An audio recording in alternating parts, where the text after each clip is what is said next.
नमस्कार किसान भाइयों, आप सभी लोग का हमारे चैनल इंडियन किसान चैनल में स्वागत है। किसान भाई, आज की वीडियो में हम बात करने वाले हैं कि धान की रोपाई के 80 से 90 दिन के बाद कुछ ज़रूरी कार्यों के बारे में हम बात करने वाले हैं। ऐसे 4 ज़रूरी कार्य किसान भाई, अगर आप जो करते जो मैं आपको इस वीडियो में बताने वाला हूँ, अगर आप उन 4 कार्यों पर कार्य करते हैं तो अपनी धान की फसल से कम 30 से 35% एक्स्ट्रा आपको जो उत्पादन है वो निकल करके आने वाला है। ऐसे 4 जरूरी कार्य के बारे में बात करूँगा इस वीडियो में कि अगर आप उन 4 कार्यों पर कार्य करते हैं तो अपनी धान की फसल से कम 30 से 35% आपका जो उत्पादन है वो अधिक निकलने वाला है।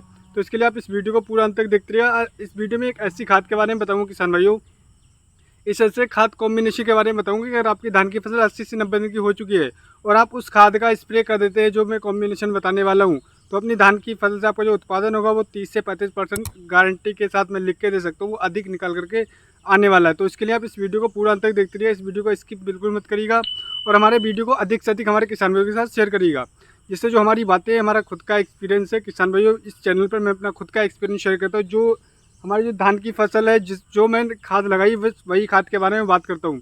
तो जो मैंने खाद किसान भाइयों लगाई है उसके बारे में हम बात करेंगे कि आपको 80 से 90 दिन पे कौन कौन सी खाद का प्रयोग करना है और कौन कौन से कार्य पे आपको कार्य करना है, जिससे आने वाले समय आपका जो पैदावार है वो अधिक निकल करके आए। आइएगा हम शुरू करते हैं किसान भाइयों की। जैसे कि हमारी जो धान की फसल 80 से 90 दिन की होती है तो बहुत सारे हमारे किसान भाई खाद का प्रयोग कर चुके होते हैं, बहुत सारे हमारे किसान भाई बहुत सारी खादों का प्रयोग कर चुके होते हैं। लेकिन किसान भाई 80 से 90 दिन के बाद जो हमारा टाइम होता है, बस वही जो टाइम होता है उसी टाइम पर हमारा जो उत्पादन होता है वही उस टाइम पर डिपेंड होता है। क्योंकि 80 से 90 दिन तक हमारे सभी किसान भाई सभी खादों का प्रयोग कर चुके होते हैं और सभी स्प्रे का प्रयोग कर चुके होते हैं, बस वो वेट कर रहे होते हैं अपने उत्पादन का। लेकिन किसान भाई उसी समय पर जो 80 से 90 दिन का समय पीरियड होता है, तो उस समय पर आप कुछ कार्य से जो मैं बताने वाला हूँ कर लेते हो तो आपका जो उत्पादन है वो बहुत ही शानदार ज़बरदस्त निकल करके आने वाला है। तो सबसे ज़रूरी कार्य किसान भाइयों मैं आपको बताना चाहूँगा कि जो सबसे ज़्यादा हमारे किसान भाई गलती करते हैं उस पर बिल्कुल भी ध्यान नहीं दे रहे, फोकस नहीं दे रहे हैं। तो किसान वो कार्य हमारी धान की फसल में फंगस का अटैक, यानी कि फंगस का अटैक, कीटों का अटैक। जैसे कि देखा होगा आपने इल्ली, हॉपर, सफ़ेद मच्छर, सफ़ेद मक्खी और सुंडी, बहुत सारे कीटों का अटैक हमारी धान की फसल पर देखने को मिलता है 80 से 90 दिन के बाद। और दूसरा सबसे बड़ा जो खतरनाक रोग लगता है वो है हल्दी रोग। और हल्दी रोग, कंडुआ और दूसरा आता है किसान भाई गर्दन तोड़। ये 3 रोगों से अगर आपने धान को बचा लिया अपने, तो किसान भाई मैं गारंटी के साथ लिख के दे सकता हूँ कि अपनी धान की फसल से आप 30 से 35% आपकी पैदावार निकल के अधिक आएगी। दूसरा ये है किसान भाई, अगर आप एक बार हमारी जो धान की फसल पे हल्दी रोग या शीत विलाइट या फिर गर्दन तोड़ लग जाता है तो हमारी धान की फसल काफ़ी, हमारे किसान भाई की धान की फसल बर्बाद हो जाती है। क्योंकि ये एक सबसे खतरनाक इसमें रोग है किसान भाई हल्दी रोग। हल्दी रोग ऐसा रोग है किसान, अगर बारिश होती तो बारिश से भी फैलता है, हवा चलती तो हवा से ही फैलता है, और ओस गिरती तो ओस से ही फैलता है। क्योंकि पाउडर फॉर्म में हल्दी आपने देखा होगा कि पीले कलर का हो जाता है और हमारी धान की फसल में पहले 2-4 बालियों पे दिखाई देगा, 2-3 दिन में आप नहीं देखेंगे तो ये पूरे धीरे धीरे पूरे खेत में फैल जाएगा, जिससे जो हमारी उत्पादन होगा वो कम से कम 30 से 40% कम निकल करके आएगा।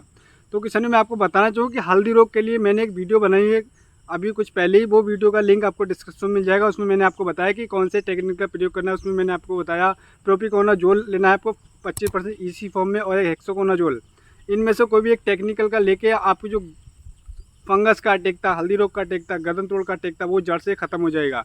आप उस वीडियो को पूरा देखिएगा, उसमें डिटेल में वीडियो में जानकारी दी गई है। और आपकी धान की फसल में हल्दी रोग लग गया है किसान भाइयों, तो आपको हल्दी रोग का खात्मा जल्द से जल्द करना है, क्योंकि अगर आप जितना लेट करेंगे उतना आपकी पैदावार कम निकल करके आएगी। दूसरी चीज़ अब हम बात कर लेते हैं किसान भाई की सिंचाई।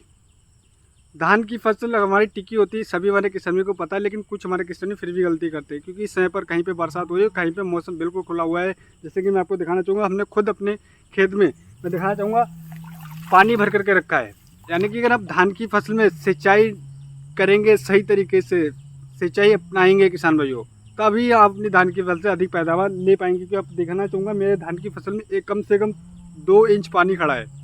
तो आपको किसान भाइयों, अगर आपके एरिया में बरसात नहीं हो रही तो आपको किसान भाइयों टाइम पर सिंचाई अवश्य करना है। कम से कम 1 से 1.5 इंच आपके खेत में पानी होना चाहिए। क्योंकि ऐसा होता है किसान भाइयों कि हमारी जो धान की फसल वो सिंचाई पर ही निर्भर होती है, और हमारी सिंचाई नहीं होती तो जिससे जो हमारी गबोच अवस्था होती है, कुछ हमारे किसान भाइयों की लंबी अवधि की फसल होती है, 80 से 90 दिन में बालियाँ निकल चुकी होती है। कुछ हमारे किसान जिनका कम अवधि की होती है, लेकिन कुछ हमारे लंबी अवधि की लगाते हैं तो उनकी बालियाँ निकल रही होती है, गबोच अवस्था में समय पर फसल होती है। तो उस समय पर सबसे जो जरूरी कार्य होता है वो है सिंचाई। आपको अपने खेत में सिंचाई अवश्य करना है टाइम टू टाइम। क्योंकि कुछ हमारे किसानों की फसल मैंने खुद विजिट करी है।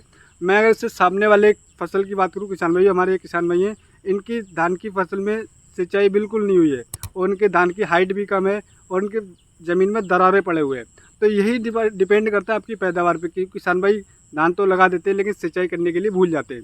तो आपको ऐसा बिल्कुल नहीं करना है, आपको सिंचाई करना है, आपकी ज़मीन में दरारें नहीं होना चाहिए, आपकी ज़मीन में नमी होना चाहिए, तभी आपकी पैदावार अच्छी निकल करके आएगी। ये तो किसान में दूसरी बात। तीसरा हमारे किसान में एक गलती सबसे ज़्यादा कर रहे हैं, वो गलती ये है किसान में जो हमारी फ्लावरिंग की स्टेज पे होती है, धान की फसल 80 से 90 दिन के बाद बालियाँ निकलने के बाद आपने देखा फूल होता है, यानी गबोज अवस्था के बाद जो हमारी परागण की क्रिया हो रही होती है, यानी कि आपने देखा बालियों के ऊपर फूल दिखाई देता है, उस समय पर काफ़ी सारे स्प्रे का प्रयोग करते हैं। किसान भी ऐसा बिल्कुल मत करिएगा, अगर ऐसा करते हैं तो आपकी पैदावार किसान भी अपने हाथों से कम कर रहे हैं आप, क्योंकि जब आप फूल बनने हो तो उस समय पर आप किसी भी स्प्रे का प्रयोग ना करें, या तो उससे पहले कर लें या उसके बाद करें।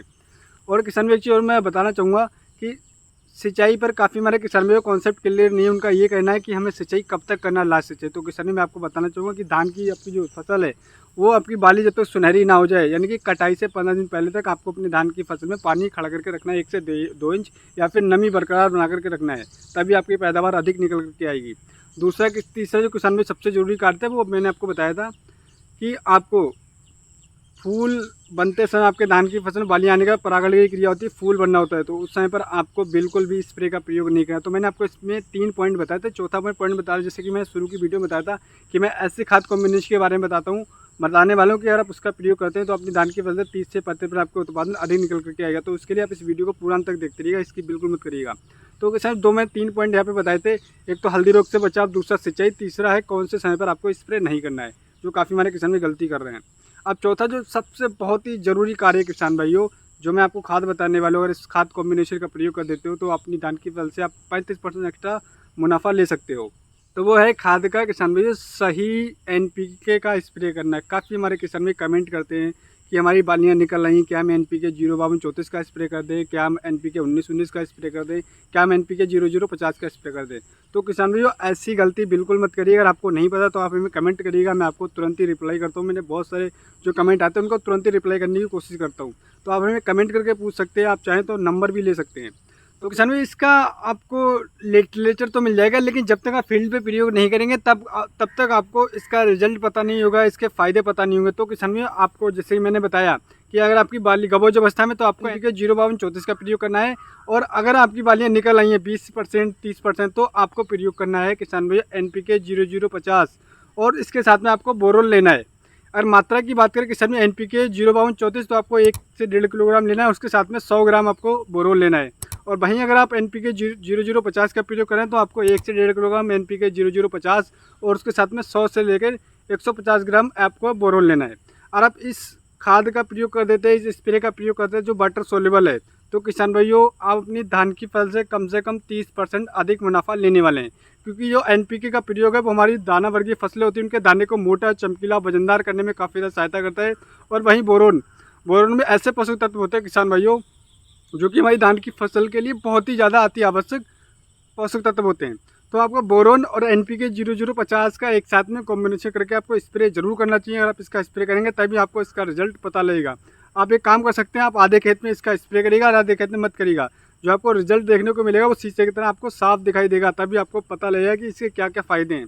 क्योंकि मैं बहुत ही लंबे समय से इस कॉम्बिनेशन का प्रयोग कर रहा हूँ और इससे बहुत ही ज़बरदस्त रिजल्ट मिल रहे हैं। तो किसान भाई जैसे कि आज की वीडियो मैंने आपको बताया था कि आपको कौन से 4-5 का जो कार्य बताए थे आपको वो कार्य करना है। दूसरा आपको हल्दी रोग, जो गर्दन तोड़ और जो कीटों काटे को उनको किस प्रकार से रोकना है, जो सही सिंचाई किस प्रकार से करना है, दूसरा कौन से समय पर आपको स्प्रे नहीं करना है, और चौथा जो सही एनपीके का प्रयोग। तो ये 4 कार्य पर अगर आप कार्य करते हैं तो मैं गारंटी के साथ लिख के दे सकता हूँ किसान भैया अपनी पैदावार आप 30 से 35% अधिक कोई भी नहीं रोक सकता है।